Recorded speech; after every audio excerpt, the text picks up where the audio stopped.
from Egg here, and we have Rob and Sabrina from Black Shamrock. By the way, can I just say the worst experience I ever had in college was introducing one group of people to another, and I stopped on someone that I'd been in college for 3 years with, and she never forgave me. So now when I even have to introduce family, I have to go through it in my head first, because I'm in such a panic attack about, you know, remembering people's names. So of course it's Rob and it's Sabrina.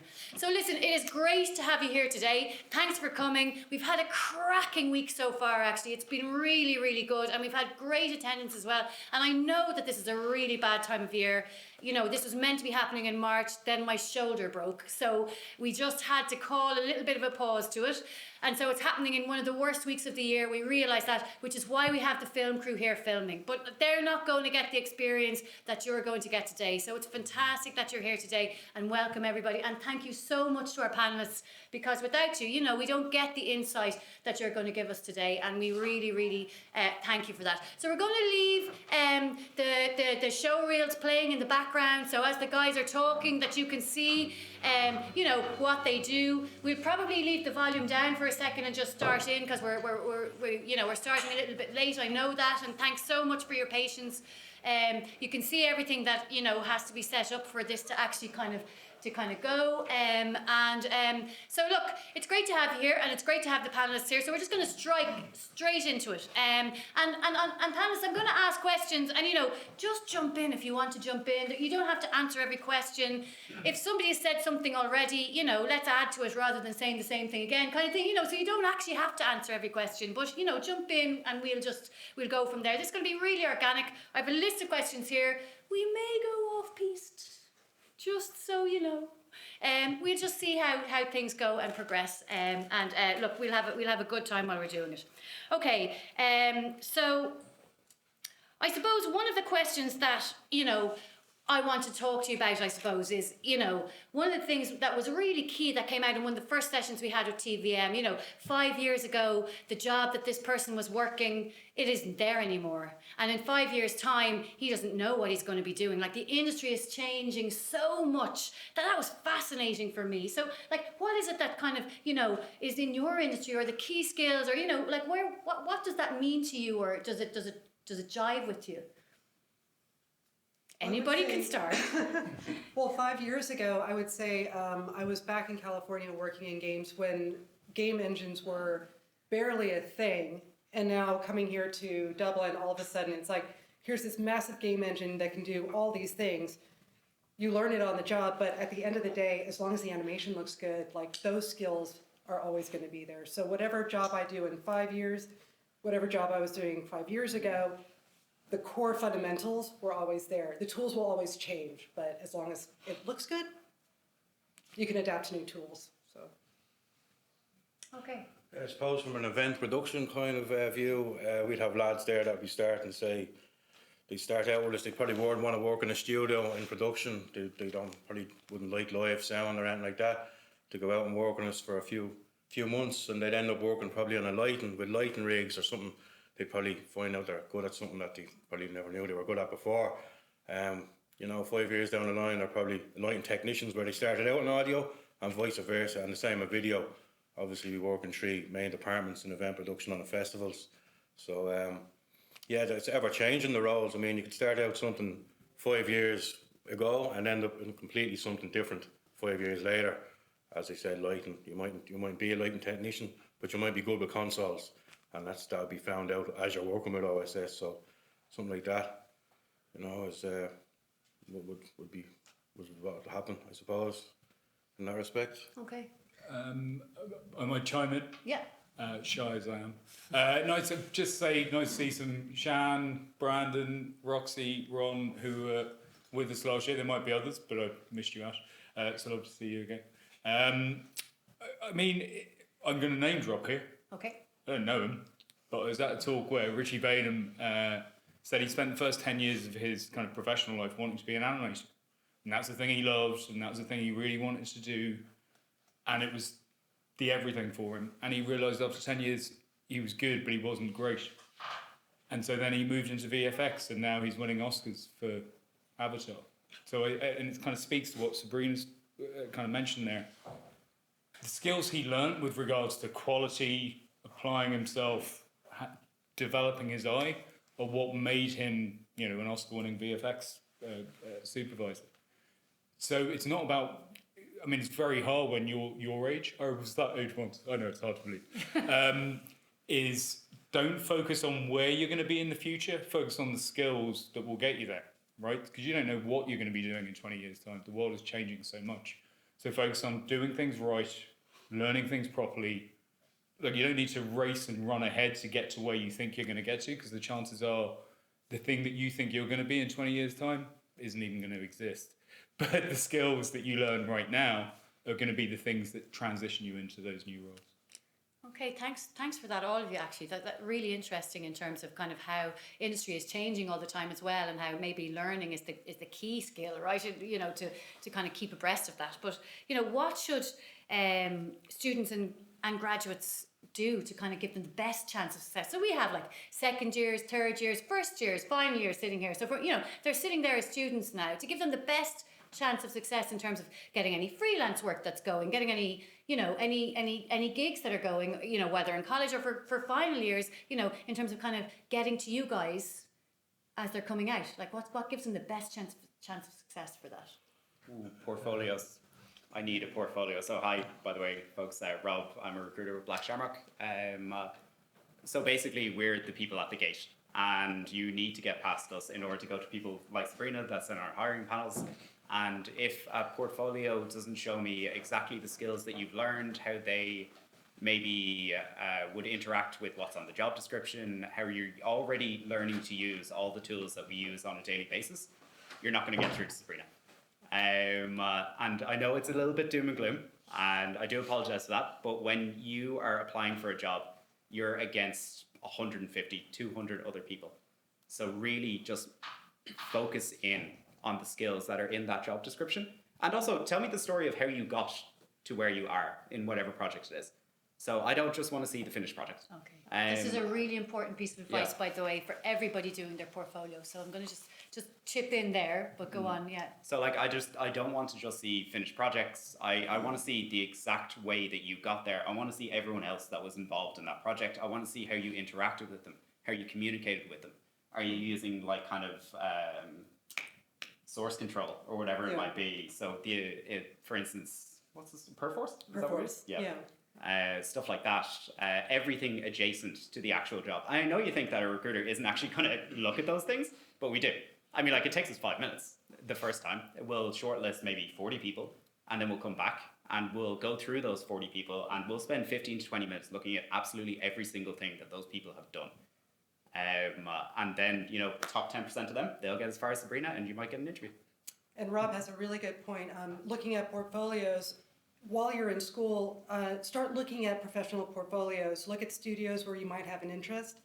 Look up those artists, look at their portfolios, what they have, what the standard is, what you want to strive towards. Look at the skills that they put out there, and start putting that into your continuing education, because even outside the classroom, you can be researching, you can be studying, you can be doing your own projects, you can be, if you want to be a concept artist, you should be drawing all the time, like not just in school, but weekends, going to the museums, sketching, getting ideas. Look at a concept artist portfolio and what goes into it. So I think the most mental recruitment process I ever did was audio design. And I've never known that there were so many people wandering around with tiny little microphones in their pockets. And it came up on every single HR interview that we did, and we had 45 minutes worth of questions, but we ended up talking for a minimum of an hour and 20 minutes every single time, just because these people were so passionate about what they did. So you got to be on their level, I would say. Were they recording you? I really hope not. That's why they kept you talking for an hour and 20 minutes. We haven't. Just to buttress that point is, I mean, one of the weird things is when, and you probably see this, right? When you see a portfolio and you see stuff that's not good, and you're like, why have you put that in? And I know sometimes you're just like, well, this is the work I've done. I want to show you the work I've done. And it's like, well, that's great. You're on the journey, but I need someone that can do the thing that I need them to do. So whatever you put in, just make sure you're proud of it. Because I think too often, because you're like, I need something in my portfolio, I'm going to put it in because I've done it. Don't put it in until you're happy with it. Like, you've got to be proud of it and say, this is me and this is my work. So you don't need 20 clips in a VFX reel. You just need 2 that are really good. You know, that shows me you can do it and understand the standard we require. I don't need 20 if 20 of them are rubbish. Okay, so it's about kind of just finessing what it is that you're giving in, so that actually you can get through to the hiring manager, right? Or you can get through the process. And actually, I think TVM said something quite similar, and the guys yesterday said something quite similar. It's really about kind of being able to articulate yourself through what it is that you're doing, but you know, as you said, not just putting things in because you've done them. You know, but really, you know, and maybe that's taking an extra piece of work, actually, you know, maybe, yes, you've done them and that was, you know, and it got you through and that was brilliant, but maybe there's an extra piece, an extra mile that you could push yourself to really finesse it, to bring it to the next level, and that's maybe what you want to, what you want to kind of do. I might add there as well, it's really common to see people apply and then reapply like with a month in between, leave it 6 months. And then I would say in that 6 months, show us exactly what changed. Because you didn't get through the first time, and you're unlikely to get through the second time if absolutely nothing has changed. Okay, great tip. Obviously for us, the recruitment process would be different. I mean, you've got a time scale where we recruit people in, 300-400 people working across the nation, or the Ireland and North of Ireland. So there's a window there for them to perform and apply themselves properly. They've about a 4-month window there where they can apply their skills to sound engineers, and they work closely with sound engineers, video engineers, lighting technicians, and about 15% of our crew will get snapped up at the end of the season, as of one of the students last year from IADT, which is great to see. So it's for us, it's different. I mean, we put you in a scenario where it's up to you to use your initiative, and then at the end of the season, then you could get employed. You can get on direct with these companies. So obviously it'd be a bit different from directly. They're obviously recruiting direct, where we are recruiting on behalf of our clients. Then our clients will take on our employees as such. So that'll be the process with us, really. Yeah. Actually, just to say, without recruiting for OSS, but now I need a cut when this works out. If you're sitting at home this summer and you have the opportunity to do event stuff, go and do the event stuff. I mean, do your drawing in the evening. Try and do as much as you possibly can. Because the more I see, I don't know if you feel the same way, Rob, but like the more I see someone's applied themselves, not necessarily even to the goal that I need them for, but that they've got involved, they've thrown themselves into things. Well, a really big one for us actually is pop on your CV if you play games. It's actually really important to us. Yeah. We're going to ask you in every phase of interview as well. And what are those games? What about them is it that you like? What about it is that inspires you, I'd say. As touchy-feely as that is. Sorry. And it doesn't matter what game it is, really. I told my first game job that I was playing online Family Feud, and I got the job. So Just some form of game. just some form of Although game. I'm but not what going to you lie, I liked about the personally game. judge a little bit FIFA. So if you could pick then, if you could decide then what two skills that for you, what are the two key skills that, you know, to freelance, to work, to, you know, what are the two key skills that those successful people need? What would they come down to for you? I suppose on our side, like reliability would be one thing. So we'd be looking for people to be coming in and be there day in, day out. Because obviously there can be people that would not show up, or like obviously if you're students and it's the summertime and you'd like to be going out on the sesh. With us, we want people in, locked in, passionate about what they're doing. If it comes to lighting, audio, obviously sound engineering, and even stage builds and stuff like that, you'd be getting a whole lot of experience in that sense. So once we have the reliable people, we can help build our crew. We do gigs in the likes of the Tree Arena where we'd have people setting up stages, doing lighting and audio, and this would be outside of the summer season and festival. So when we have the reliable core crew, we'd be more than happy to have you in. And I think what always gets me about you guys is that, like, when they arrive at Electric Picnic, it actually is a green field. You know, that's what Electric Picnic is, right? Yeah. And so they're involved in every part of what you go and see in Electric Picnic. So the cabling, the lighting, every single part of what you're going to, is that, you know, it's their teams that are actually doing that. And it's the same in the Three Arena. It's like Ed Sheeran last year, you followed her, you know, when someone like Elton John comes, these are the guys that send a crew with them to every venue they're going to. So you get onto the crew with Ed Sheeran, you're going to Cork, to Dublin, you know, you get to stay over, you get your food, you get your board, you get your, you know, they're long hours, I'm sure. Yeah, you know, but then, you know. It's networking as well. I forgot to say that in the last bit. Networking is the single most important thing. I mean, you could end up in any sort of job, It's, as I said, something that you mightn't like at first, that you just become good at on event production, but networking is the single most important thing in our environment anyway, if you want to progress. Okay. So for you, the key skill is really kind of reliability around that. You say you're going to be there, and we can work with you then, because then we can start to kind of bring you to where you want to go. You might start on stage, but actually it's audio you're interested in, and we're looking at, you know, that's where you go. Exactly. So in terms of you guys then, and you, Drew, like either or, you know, what are the keys, 2 key skills that somebody needs to have in order to be successful? Like, what have you seen? For animation specifically, I definitely defer to Sabrina. I think I mentioned before, when I'm looking at a candidate for an animation-specific position, I would take someone with really strong animation fundamental skills over someone with a lot of tech knowledge. You can always teach a new tool. The fundamentals have to be there first, though. If it was a different position, if we were hiring for someone to do more of the technical aspects of the job, then yes, I would be considering someone with more of those skills. So when I say core animation fundamental skills, I mean good understanding of physics, laws of motion, human anatomy, creature anatomy, movement, acting, posing. You don't have to be the best artist in the world, you know, if you're going into CG animation, but you have to know how to pose a character. So someone who studied sculpting, for example. The second thing I would say is adaptability, because from day to day, styles are going to change, shots are going to change, tools are going to change, so you have to be able to keep moving and keep rolling with it, but as long as you have core animation fundamental principles, you'll be fine. Yeah, in terms of us, the 2 things is, the first is application. So whatever you're doing that you've tried at it, and you can see it in CVs, right? You can see it in reels. You can see it in what people have done. That's why you should go off with OSS. I want to see people that are applying themselves. It doesn't really matter if they're applying themselves into VFX or whatever else it is that they're doing, but it sings through a page if you're someone that's committed to things. It doesn't really matter what it is, but if I can see that you do stuff and you hit it hard, that's a real bonus point. And so the second thing is, and it speaks to what Sabrina's talking about, the technical stuff you can learn, but for us, you can't learn the eye.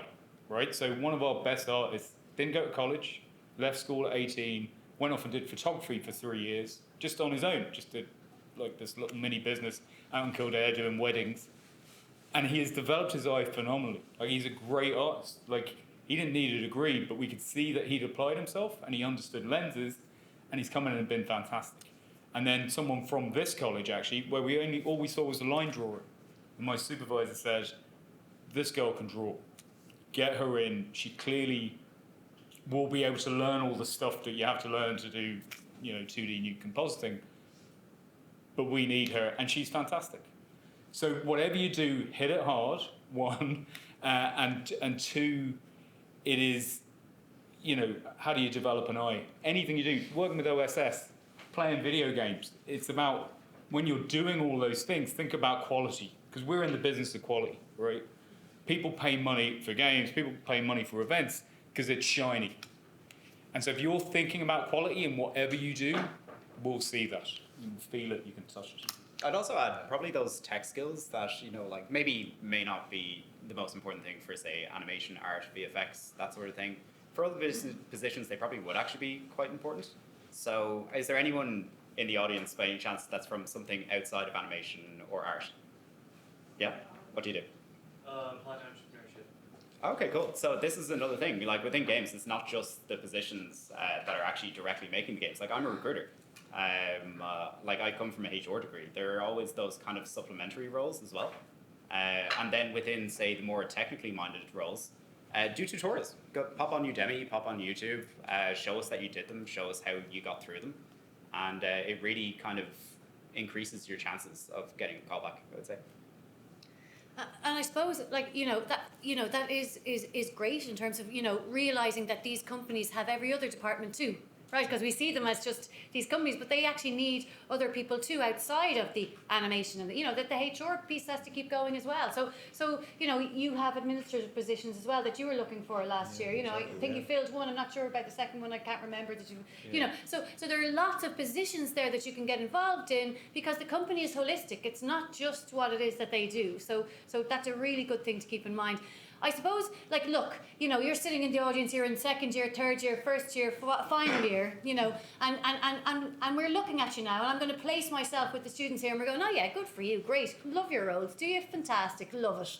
But, you know, it's a great trajectory to have.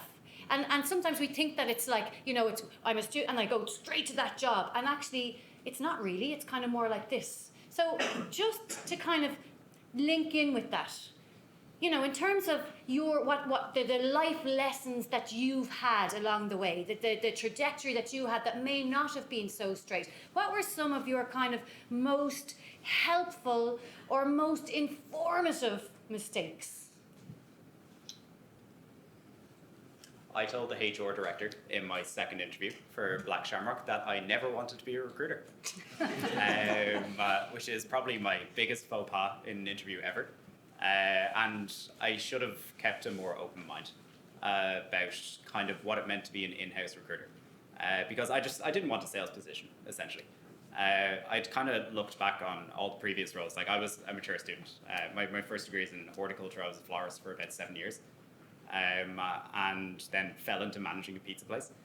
And I kind of looked at all of those previous roles and I said, okay, so what's the element that brings all of these together? And it was interacting with people on a daily basis, whether they're people that I work with or the general public. And that just became kind of my guiding principle. Oh, and then I looked at all the business units and I was like, okay, which one do I hate the least?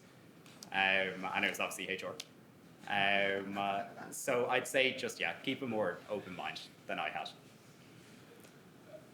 For me, so I was, at the age of 25, I dropped out of 2 university courses. I was a source of great pride for my parents, Asian immigrants who wanted a doctor. And then I went off and went travelling and did the best job I ever had, which was for $500 a month playing sport in the sun with street kids. And I wish I could go back there. So I suppose the greatest lesson is that looking back at my 20s, I spent a lot of my time thinking about, you know, looking at my peers going, oh, look how cool they are, or they're on a journey, you know, they knew where they were going and I didn't really. And I worried a lot about it, or I spent time worrying about it. And I actually, by the age of 25, I'd stopped worrying about it. But that's the important thing for me. Like, so in terms of mistakes, as the people who've been in EGG VFX will know, we are a mistake factory. Every day is a series of mistakes. Because people nodding, shit.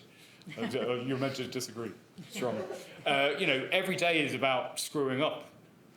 But it's about, okay, we couldn't do this shot, we didn't do it right. What did we do wrong? How do we do it better? How do we do it right next time? That's for individual artists. That's on a studio level. It's everything, right? So I still make huge amounts of mistakes every day, but I don't let it get me down. I don't kind of go, oh shit, I screwed up. It's, okay, how do I do this better next time? Yeah. So you just got to become much more comfortable in not doing things right, because it's the only way you're going to learn. I sound like an American management No, I need you consultant. to come and talk to my daughter actually about her maths. I need you to come and talk to my 15-year-old who actually really reacts to maths, because maths, the same thing with maths, it's the only way you learn is to be wrong. You have to be wrong to learn, but if you have a real problem with being wrong, you're not in the right business. And we can't get it right, No. right? And no one's a genius. There's no one up here. Well, perhaps Sabrina, I don't know. As an animator, never cross-animators. But, you know, consider yourself a mistake factory, and you're going to be making mistakes till the day you die. It's about how God. It's about how you react to them and how you use those moments to push on and be a success next time, or make fewer mistakes. Yeah, that would be what a downbeat piece of advice. Yeah, thanks, Drew, thanks. We'll lift it up now, hopefully, Neil. We lift that up. Any A little bit like Robert, I suppose. I didn't want to be a recruiter. I was happy doing what I was doing, freelancing. I think that's Different most recruiters. Yeah, I mean, didn't like the sales. Although I have a business degree behind me, but I did countless music degrees, music colleges, courses, Pulse, whatever you name it. I just could never get into a studio working. Was in a band for years, I suppose. But I suppose that's what I always tell music students. You know, get that out of your head that you're going to end up working in a studio, because not even 5% of the college population that are studying music production will end up in a studio. The country's too small. But I suppose all them knockdowns I had, I suppose. Coming into events, I never wanted to do recruitment, but it was a plan B for me, I suppose. Used to teach a bit of music here and there as well, But something more solid, having a family as well. When I got into events, I just took on board. I'll take it. I'll take the opportunity. And I suppose recruitment was very. I made a lot of mistakes.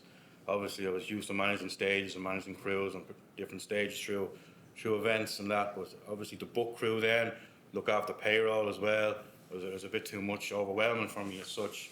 And after COVID, then I was left on my own. There was no one there to help me, and we did a lot of stuff. Obviously, you can imagine 2 years, no events, rolled into 1 year, and it's just myself to deal with. It was hard to get anyone into the office last year. Most of the students were on pandemic payments. But it worked in our favour. We were a company that had 4 months we could offer full time, but now we could offer a year. So out of the pandemic, we were after attaining new clients, and we're after retaining them as well. And I have a team of Conor now and another 2 in the office behind me. So we're enjoying real growth in that respect. So I suppose it's worked out for me, but I was never into it. I thought I made a big mistake by coming into the office because I lost my control over a freelance and dictating my own path. But I'm happy now that I made that decision, and it was a big challenge for me. And I suppose don't shy away from a challenge like that in future if you're presented with the same case or scenario. I suppose just happy to be in event recruitment at this time really. That'd be it really for me. Okay, so what do you know now that you would tell, and I'm going to give you kind of 30 seconds on this, that you would tell your younger self starting out? What do you know now that you'd say, that this is what I need to tell you? Ask more questions, especially early on. I think there's a common thread when you're starting out. I know when I started out, I was so nervous to prove that I knew what I was doing, and I forgot that I was hired at my first job for a reason. And by not asking enough questions in the beginning and struggling through it on my own, I learned slower than I would have if I had just let go of that fear and realized I had a team around for a reason to help me and support me and ask questions and teach me, really. So it's a team sport. Yeah. You don't have to go out every Thursday. It doesn't matter if it's a student 9 and 10, all right? You have a lab on Fridays and you need to go to it, otherwise you'll fail first year. And generally I'd say as well that the closer you get to something that you really want, the harder it will get. Definitely. And it's definitely worth pushing through that final 5% rather than falling at the last hurdle. Okay, great advice. Oddly, I'd say drink more. I think we come from very different backgrounds. But that kind of, it's about the fear piece that Sabrina's talking about, and also Rob in terms of applying yourself. Don't be scared. Like, life is scary. You're not going to be able to do everything. You're not going to be a superhero. Just be the best you can. What more can you do? Like, don't worry about it. Don't catastrophize. That would be the piece of advice. I'd like to point out that it was Thursday through Sunday. It wasn't just Thursday. That's the only one that mattered. Yeah, just don't, as a guy, just to reiterate, just don't sit on the fence, I suppose. If there's a question that's born in you and you want to ask it, may it be silly or not, just ask it. Like, there's many times in class, I'm sure, that you want to ask a question, or you want to answer a question that you know, and you probably think it's not the right answer. Just say it, don't be afraid. A lot of sitting on the fence these days, it's just, it doesn't bode well, If you have something to say it, don't be afraid, and that'll help you on later on, I suppose. That's one of the mistakes I made. I was always sat on the fence, wait for someone else to answer the question, even though I knew it in my head. So don't be afraid to speak up, I suppose, if you know the right. I'd say myself, like, I actually, from college when I finished when I was 8, or from school when I finished, I actually came to IADT and I did audiovisual media technology. And I studied that for a year. And I didn't really focus on my studies very well, and I dropped out after the first year. So it's kind of having a bit of a full circle moment for me now, because we were doing a lot of stage management, stage production, audio, everything at the time, and I wasn't focused on it. I was focused on making money and playing music and doing that side of things. So I do regret not following through with my course, because that would have got me to the position I am now a lot sooner. So I'd just say definitely focus on your studies, and again, to reiterate on Neil, always ask questions. Don't be afraid to ask, even if they're stupid. If you feel they're stupid, don't be afraid to ask questions. So that's pretty much all I'd Okay, so I kind of have two more questions to ask before we kind of go to questions. That's we're going to throw the questions out to you so that you can ask the guys. Okay, so but I've just got two more things that I kind of want to ask. So just what are the key opportunities available right now? That's one question that I'm going to start with. So what are the key opportunities available right now with you? I'll start off there. So we start off in May basically with Bruce Springsteen. We do as Don said, we've everything. The life cycle of an event, we have everything. We build a site around it. We do all the signage. We do the stage build. We do the flooring, and we do all the mojos around the stage. Everything. We build the stage. We put and then when production comes in, we help production, and we're with Bruce Springsteen's touring crew there for the duration, and then we take it all down. This all begins, I'd say, just the last week in April. And then we're pretty much flat out from then. So there's opportunities with us from the last week in April all the way up, and it's all sorts of work really. It's not really production, video, lights, audio. That is the main selling point for us. But it's also site work. If you're just looking to work and make hours, you get fed on each side as well, lunch and dinner and breakfast. So I mean, it's good for saving because you get fed every day, right? I mean, you can accumulate serious hours as well. It's very demanding, the hours we work. That's what turns some people off. It's not for everyone. Like you could find yourself working 12, 15 hours a day if you're on show call, working backstage during the event. And obviously you'd go home, and on the last day, if you play on the 9th, I think it's the 9th he's playing the last. And we'll do the D-rig then, and that lasts for about 2 or 3 days as well. So, I mean, it's about 2 or 3 weeks work in just Bruce Springsteen alone. And then we go on to Malahide Castle and all that as well. Yeah, during the 3 arena shows as well. So it's very busy for about 6-7 weeks, non-stop. A lot of gigs like Malahide Castle, Marley Park, Longitude, St Anne's, down at Cork we'll be doing the Marquee. It's a lot. We've got a lot of gigs on at the same time. So obviously we need as many people as we can get for the summer. So please come up to us after, and we can have a chat then. And the other thing that you have going on is the Ardmore piece, right? So Exactly. So we forgot to mention that we work TV productions as well, and we have Ardmore. We're in there now working on Beaches Arm. Unfortunately, Jamie Foxx is taken into hospital, so we have it's delayed now by 4 weeks, so they have to wrap up the set. The set is nearly built, but they're just putting it on hold for 4 weeks. But we work closely with programmers there. Bigger Stage is our main client there. And we'll work through the show as well. So if you're studying TV production, or if you're into that kind of thing, it's good to see from you get a bird's eye view of what's happening, how they do it out, how it plays out really live as well. It's a lot of it's preempted by them. But yeah, I mean, that's going till December. So I mean, you can pick and choose your days. You're not committing to work any 1 week, or you don't sign up for 3 weeks. You sign up on a day-to-day basis, and that's the beauty of it really. Of freelancing, you don't have to work every day. And Ardmore is a bit different. They keep the same crew for a few weeks. But if you're off during the summer, as I said, we're there till December, so we'll give you a QR code maybe to sign up at the end of the session if you're interested. What do they need to know about the opportunities that are available with you?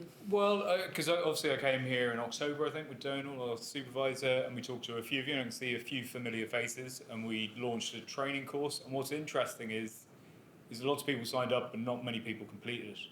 And that's okay, because you've got studies and stuff.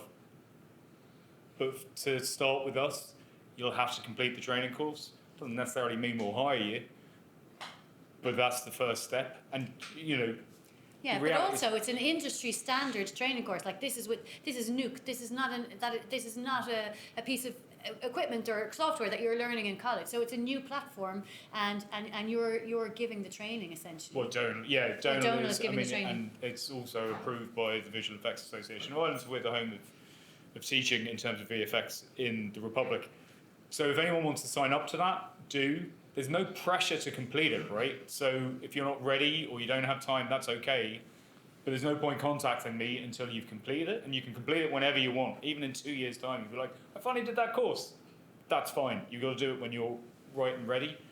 So, and obviously, what happens with us is things change on a daily basis.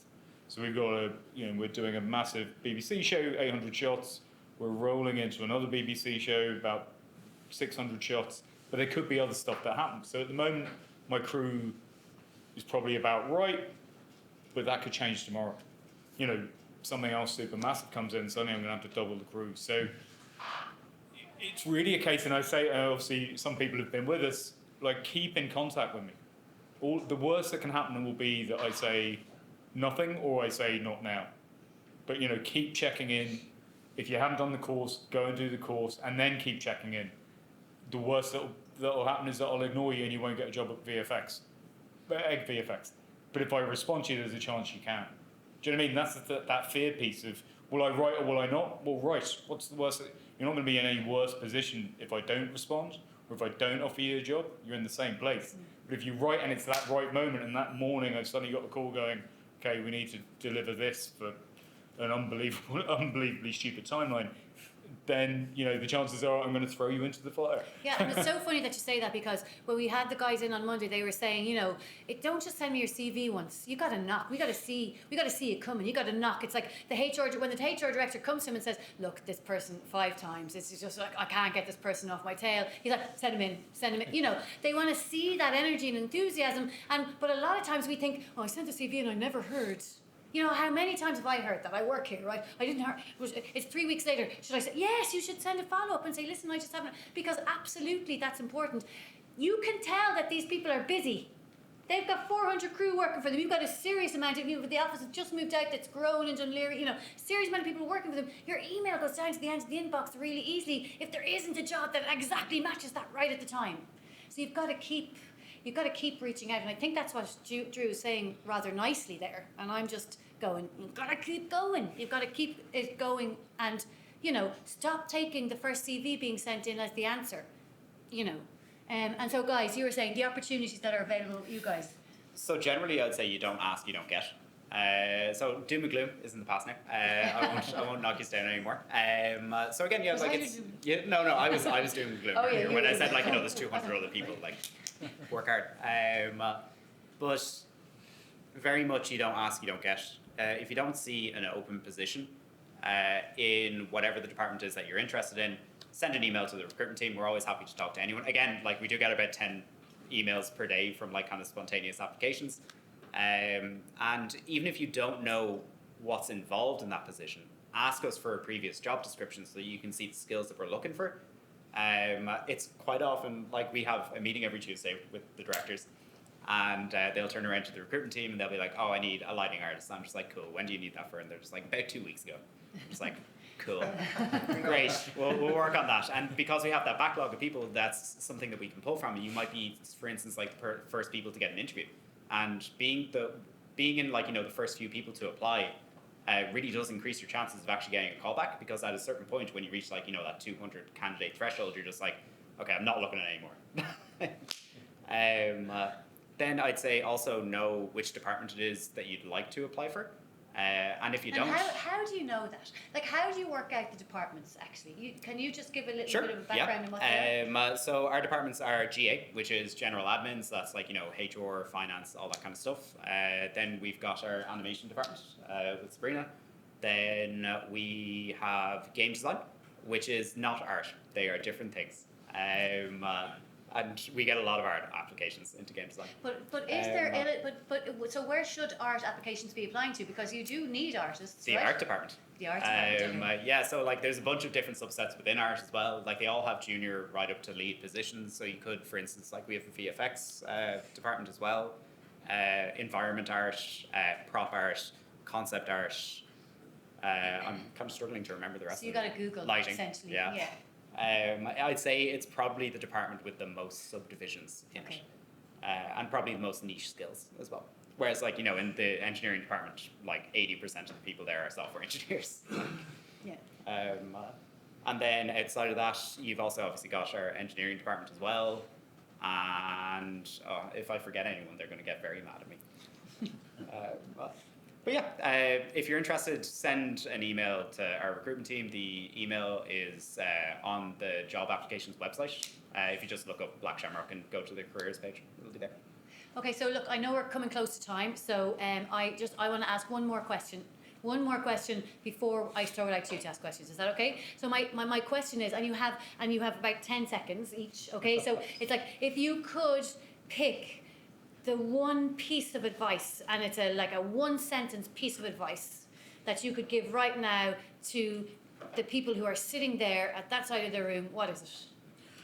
For me, it's just get networking, get stuck in. If whatever department you're working in, if you're going to work with OSS, go to the lighting engineer, the top light engineer. Make him see what you're doing. That just be noticed, get noticed, be out there, be loud. Do you know what I mean? If you're into audio, go to the audio guy. Make sure he sees you working, running cables, whatever. Same with video. Just be seen, basically.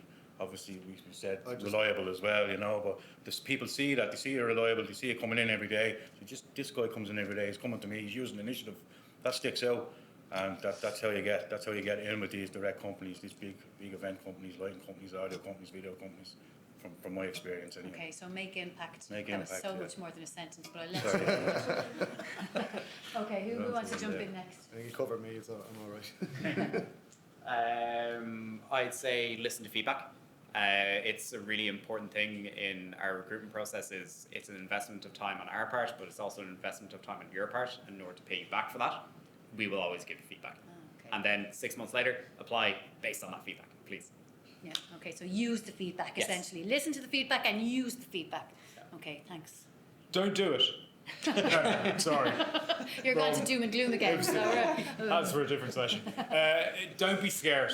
Like, fear is the only thing that will hold you back. Just can I swear? I think You I can swear. swear. Just fucking go for it. Like, whatever you do, give it 100%. Maybe you'll succeed. Maybe you'll fail. Maybe you'll be Richie Bain.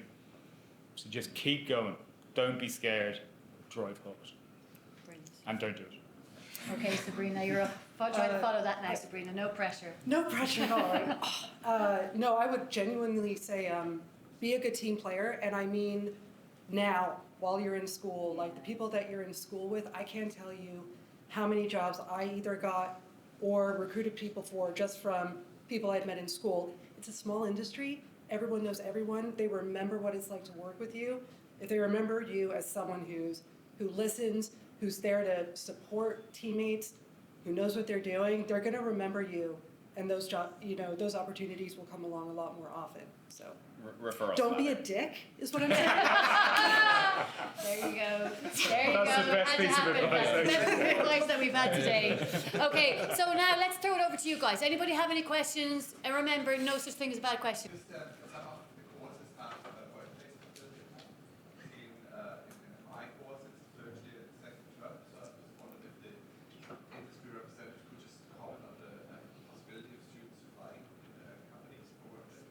Sure, we're always open to it. There's a specific email actually that's separate from the recruitment email that all the internship applications go to. And we refer to them as internships. They are fully paid. Generally, my initial one was actually 6 months, but they can be anywhere from generally about 3 to 6 months. Interestingly, internships are not actually a thing legally in Ireland. They are just a fixed term contract of definite duration as a full-time employee. So just And there's so, that. and that can happen at any time of year. I suppose that's Anytime, what we're interested yeah. in. Okay. Anytime. There is a preference that it is associated with the course, but mine wasn't associated with my course. I just spontaneously applied. Mine was rare. They were kind of getting the internships off the ground again. In that it was actually advertised. The vast majority wouldn't be advertised. They come from spontaneous applications. And again, there are quite a few of them. So try to stand out if you can. Would that be like a position on the portfolio or something like that? Portfolio and CV, I would generally say. So the same thing, but you're Yeah. going through an internships. We have it on the newsletter, by the way, every week. Can I just have a hands raised here, please, for 1 second? How many people actually open the newsletter? Oh, that's actually really, really heartwarming for me. Can I just say I'm really happy with that? For those who don't,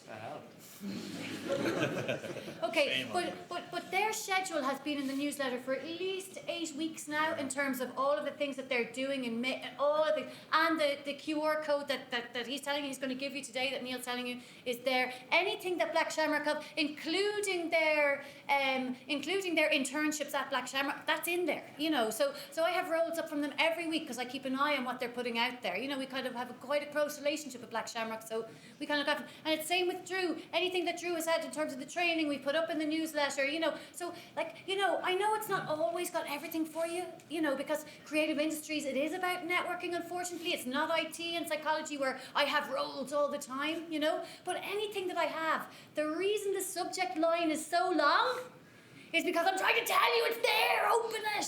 You know, the subject line is about, I use the subject line up until the nth character, right? Normally I have to say, how am I going to get, I'll take out the or, you know, like I'm trying to, you know, so that's the reason the subject line is so long. So do open it, because it's, you know, and it's a long newsletter, right? It's a sway document and it's long. And it's because, look, you know how many courses we have in this college. And you just scroll down, I always say it every week, stop at what interests you, but do scroll through, because there's lots there. And I think that you can see from just even these 3 employers that we have here today, that you think you know what a company does until you talk to them. And then you realise, I had no idea what the feck you did. You know, so like, you know, that's why these situations are good, and we give you opportunities to go to these situations all the time. So just keep an eye on the newsletter. That's my little plug for myself. Oh, that's okay, a little bit of fair warning, by the way. If you do ever get through to a HR call with us, we will ask you what we do. And be ready to answer, please. We're in co-development. Okay, and can I just add to that? Please don't go for an interview without coming to me for a mock interview first. Come on, it's a game changer. And that's one of the questions that we, you know, why this organisation, why this role, you know, just don't do it to yourself. Don't go in rambling, come in and have a structured response to questions that they're going to ask. That's a very good offer. I have an 90%. 8,000 word document. Yeah. I have an 8,000 word document with, when I got my internship, literally every question that they could have possibly asked me. Yeah.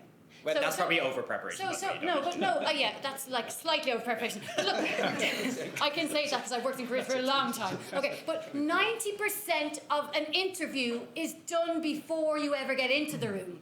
The interview is 10%. That's all the interview is. That's 10% of the work that you've already done. So if you don't do that work where you're learning those structures and using STARV models and all of that kind of stuff that blow the interviewer away, you're not doing your job.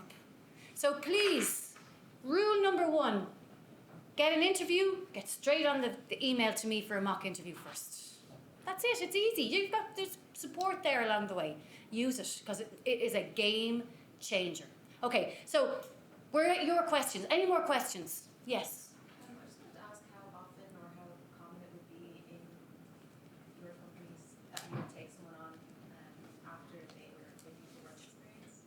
How common would that be? Oh, so the progression from work experience to, well, Drew, you can answer that really easily. Yeah, so we don't really do work experience. Like, we do internships and we train people and then we take them on because it's a business, right? So while I love people who work for free, I'm precluded from building my business around it. So it's really a case of, if you've done the training course and we like what you've done and we need people, we'll take you on as an employee. As Rob says, we don't do internships per se, and we've taken people on and paid across this academic year, people who are still in courses as part of the structured work experience placement that I know IADT offer. And so in terms of getting that, that's really just about reaching out, or a department head reaching out, or we know you've done the training, and you know that's how we'll take you in. But yeah, we don't really do work experience. If you're in, you're working, and we're helping you progress your career, and you're helping us make money. And I think that's the same with you, right? Same with us. Yeah, I started off as in college, mature student. I just seen an ad in the paper for local crew work on events. Didn't have a clue what it was. Just needed a bit of extra cash.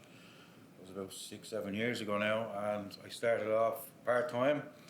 And then in my graduation year, I was made supervisor, and I was working for about 3 different companies at the time. I was had to get noticed then. And then they asked me to come in the office, and it's just a natural progression from then. But a lot of our supervisors do end up working for other companies, as I said. Like, OSS is just a platform. Like, I don't want to see the same people every year, you know. It's a process for us students every year. A percentage of them students get jobs direct with our clients. That's what we offer. That's what I'd like to see. So in terms of progression in our company, you wouldn't progress internally, but externally you'd progress onto other companies. And Which is why networking is so important. networking It goes back right it's back to the more networking, important right? than the money, really, I think, Yeah. at the start. 100%. No, Absolutely. definitely. Oh, Jack. Will there be like pizza here? There will be pizza here. Very good question, Jack.